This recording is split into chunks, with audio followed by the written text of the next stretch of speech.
Bab 541. Kalian semua berpikir dari sudut pandang kalian masing-masing, dan setiap orang memiliki alasannya sendiri. Daniel menganalisa dengan adil. Sekarang kalian masih sangat kecil.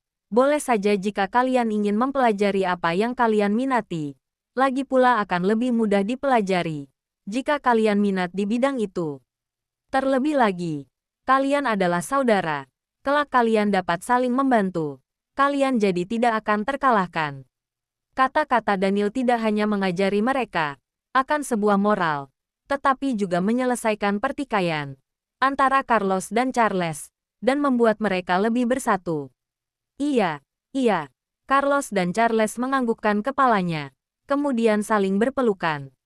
Carlos berinisiatif untuk meminta maaf. Maaf Charles, aku tidak bermaksud untuk meremehkan bela diri. Kelak aku akan belajar bela diri dari kamu.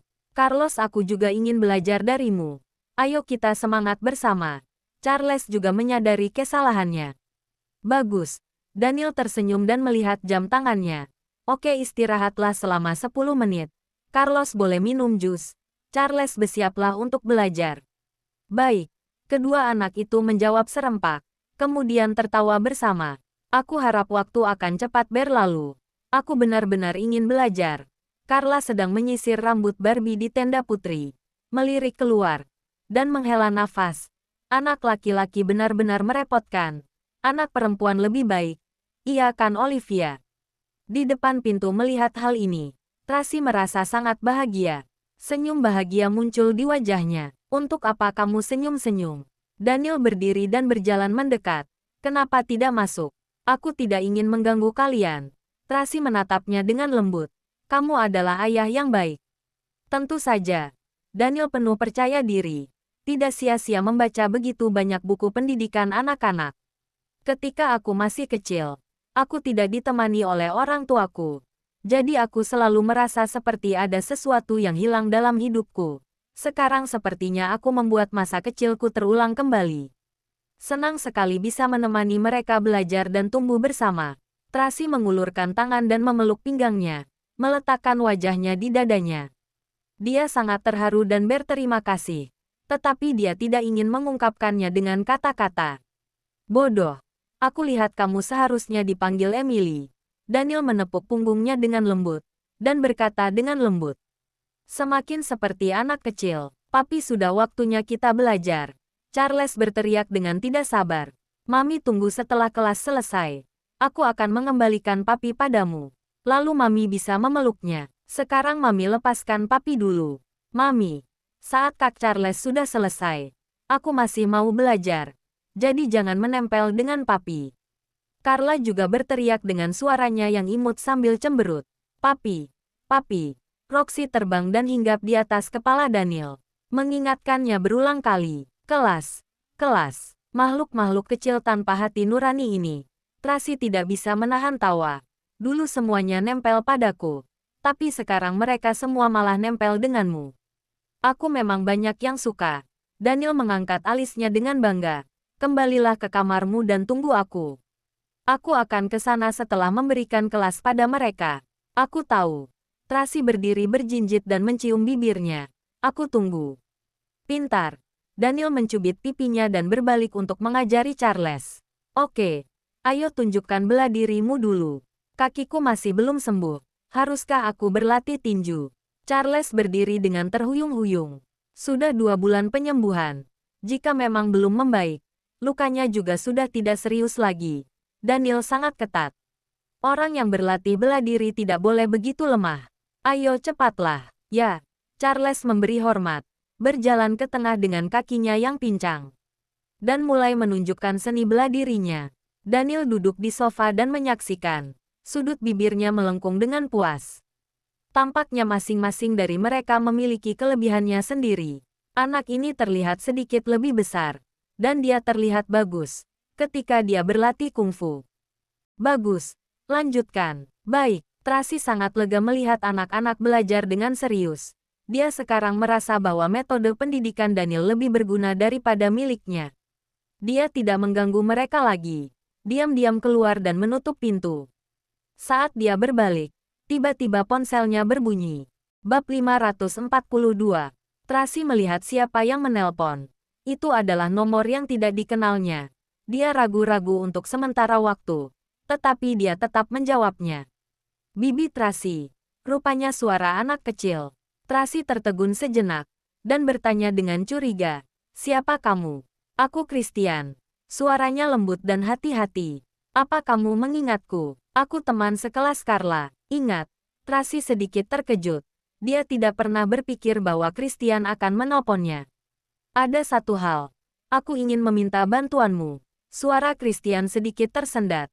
Dia menarik nafas dalam-dalam, sepertinya menyesuaikan suasana hatinya, dan kemudian bertanya dengan cemas, "Apa Bibi bisa membantuku?"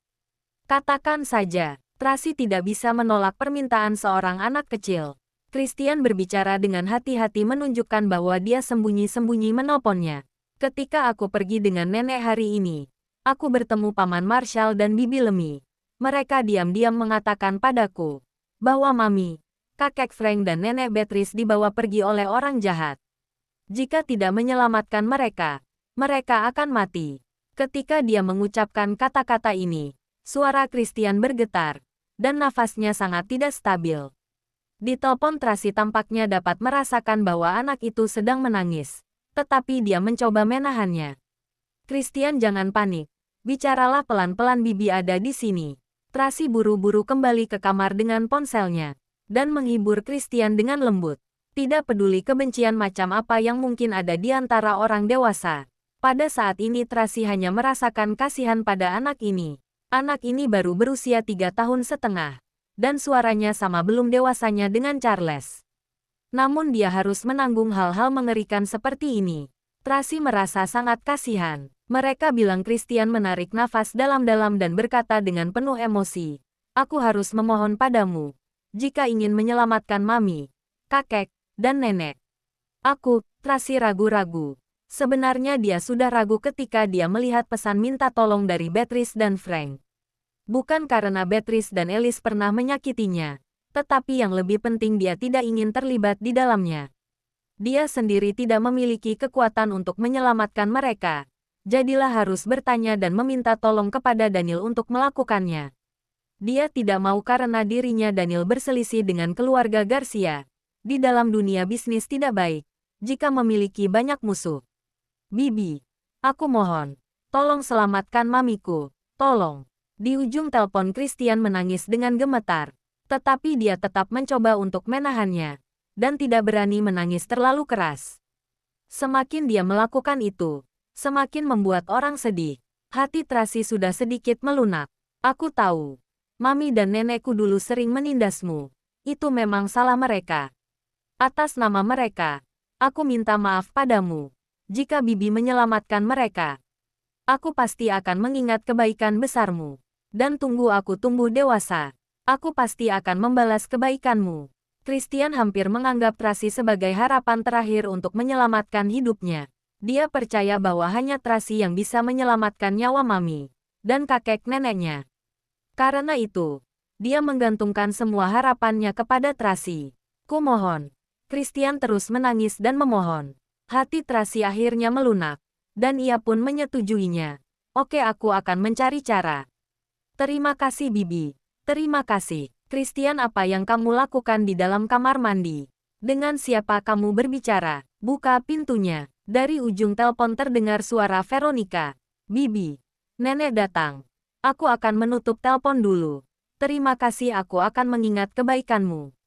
Setelah berkata dengan tergesa-gesa, Christian langsung menutup teleponnya. Tracy memegang ponselnya. Suasana hatinya menjadi tidak tenang. Dia tahu bahwa Marshall dan Lemmy memiliki niat buruk. Keluarga Alice pasti punya hubungan dengan mereka. Beatrice dan Frank menghilang. Mereka pasti menderita kerugian besar. Jadi, mencoba segala macam cara, menghasut Christian untuk meminta bantuannya. Seorang anak berusia 3,5 tahun seharusnya tidak menanggung beban seberat ini. Jangan lupa like, komen, and subscribe ya. Terima kasih. Tunggu terus kelanjutannya.